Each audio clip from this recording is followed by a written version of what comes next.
سننا کے بعد میں نے جس آیہ شریفہ کو تلاوت کرنے کا شرف حاصل کیا ہے، اللہ رب العزت قرآن مقدسہ میں ارشاد فرماتا ہے وَبِالْوَالِدَيْنِ إِحْسَانًا، اور اپنے ماں باپ کے ساتھ بھلائی کا معاملہ کرو، اپنے ماں باپ کے ساتھ حسن سلوک کا معاملہ کرو۔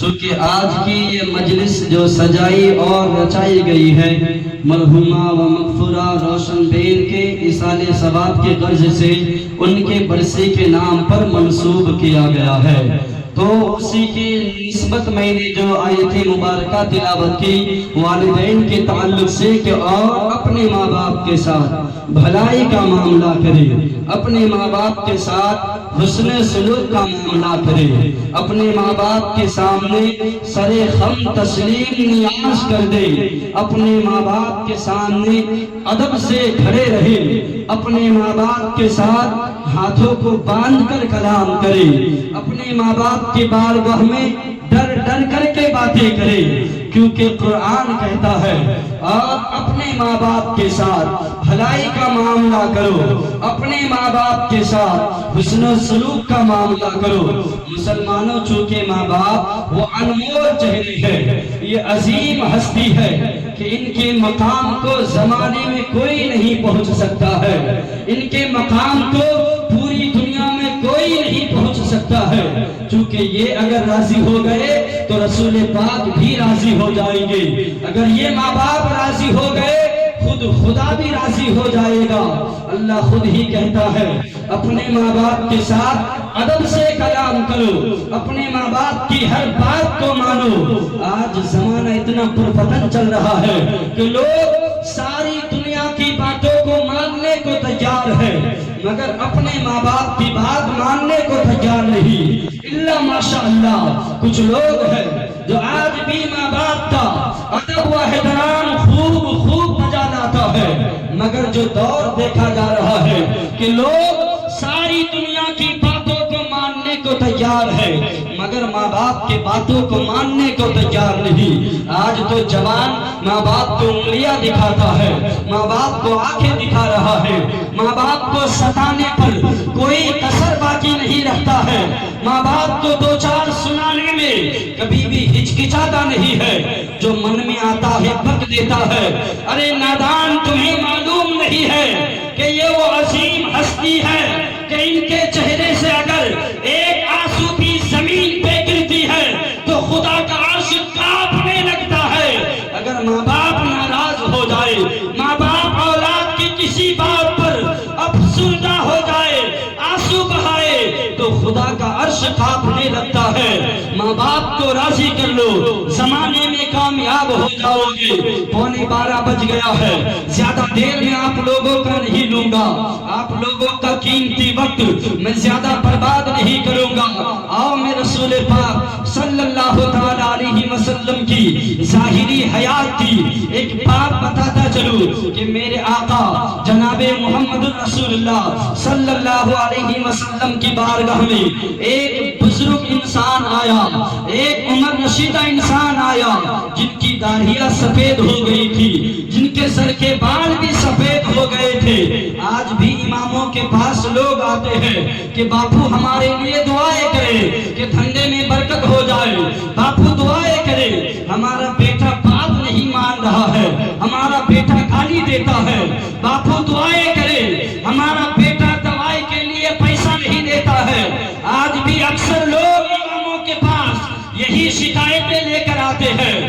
میرے آقا کے بارگاہ میں بھی ایک صحابی رسول آئے جن کی داڑھیاں سفید ہو گئی تھی، آنے کے بعد رو رو کر عرض کرنے لگے یا رسول اللہ، یا حبیب اللہ، میری ماں میرے باپ آپ کے قدموں پہ قربان ہو۔ یا رسول اللہ، میری عمر ہو گئی ہے، اب میں کام دھندا نہیں کر پا رہا ہوں، میں انکم نہیں کر پا رہا ہوں، میرا الگ سے کوئی آمد نہیں ہے، میرا بیٹا مجھے خرچ کے لیے پیسہ نہیں دے رہا ہے، میرا بیٹا میری دوائی کے لیے پیسہ نہیں دے رہا ہے، میرا بیٹا میری بات نہیں مان رہا ہے۔ دل کے کانوں سے سننا جوانوں، عام مولوی کی بات نہیں کر رہا ہوں، جناب محمد الرسول اللہ کی بات کر رہا ہوں، حسنین کے نانا کی بات کر رہا ہوں، نبیوں کے نبی کی بات کر رہا ہوں، رسولوں کے ایمان کی بات کر رہا ہوں، فاطمہ کے بابا کی بات کر رہا ہوں۔ آیا بزرگ آنے کے بعد کہا یا رسول اللہ میرا بیٹا میری باتیں نہیں مانتا ہے، میرا بیٹا میری سننے کو تیار نہیں ہے، مجھے پریشان کرتا ہے، مجھے خرچ کرنے کے لیے پیسے نہیں دے رہا ہے۔ میرے آقا سننے کے بعد آنسو بہانے لگے، میرے آقا کی آنکھیں اشک بار ہو گئی۔ دیگر صحابہ سے فرمایا اس کے بیٹے کو بلایا جائے، اس کے بیٹے کو بلایا جائے۔ گئے دوسرے صحابہ، اس کے بیٹے کو بلایا گیا، اس کا بیٹا آیا رسول عربی کی بارگاہ میں، نبیوں کے سلطان کی بارگاہ میں، رو رو کر ہاتھوں کو باندھ کر لرزتا ہوا کھڑا ہو گیا۔ آقا آپ نے مجھے بلایا ہے۔ میرے آقا رو رو کر کہتے ہیں تیرا باپ کیا کہہ رہا ہے، دل کے کانوں سے سننا۔ میری ماں بہنیں نیچے سن رہی ہے، میں ان سے بھی کہوں گا کہ دل کے کانوں سے سننا۔ 2-4 منٹ کی گفتگو ہے، دل کے کانوں سے سنو گے یقیناً فائدہ ملے گا۔ میرے آقا بھی رو رو کر کہتے ہیں رسول عربی کے چشمان مبارک تر ہے۔ میرے آقا فرماتے ہیں تیرا باپ کیا کہہ رہا ہے کہ تو اس کی بات نہیں مان رہا ہے، اس پہ خرچ نہیں کرتا ہے، اسے مال و دولت نہیں دے رہا ہے۔ آنے والا جوان کہتا ہے یا رسول اللہ میرے بابا کی عمر ہو گئی ہے، میرے بابا سامان کو بگاڑ دیتے ہیں، سامان کو نقصان کرتے ہیں۔ اتنا سننا تھا کہ میرے آقا کی آنکھیں مزید اشکبار ہو گئی۔ کہتا ہے بیٹا تو کہتا کیا ہے کہ تیرا باپ سامان کو بگاڑتا ہے؟ سنو آج اگر تم جوانی کی دہلیز پر ہو، یہ صدقہ تیرے باپ کا ہے، یہ صدقہ تیرے بابا کا ہے۔ آج تیرے پاس جو کچھ بھی ہے، تیری زندگی ہے، یہ بھی تیرے باپ کی امانت ہے۔ تیرے پاس زمین ہے، وہ بھی تیرے باپ کی ہے۔ تیرے پاس بینک بیلنس ہے، یہ بھی تیرے باپ کا ہے۔ تیرے پاس جو مکان ہے، جو بھی سامان ہے، سب کے سب تیرے باپ کا ہے۔ میرے آقا نے فرمایا انتا و مالکا لابیکا، فرمایا تو بھی، تیرا مال بھی، تیری زمین و جائیداد بھی تیرے باپ کا ہے۔ یہ جیسے چاہے تیرے مال پہ اپنا حق جتا سکتا ہے۔ مسلمانوں میرے آقا نے فرمایا اے نوجوانوں اپنے سینے پہ اس بات کو لکھ لینا کہ آج تمہارے پاس طاقت ہے، آج تمہارے پاس مال و دولت ہے، آج تمہارے پاس جو کچھ ہے یہ تمہارے ماں باپ کا دین ہے، تمہارے ماں باپ کا صدقہ ہے، ان کی عطا ہے، ان کی عنایتیں ہیں کہ آج تم جوانی کی دہلیز پر ہو۔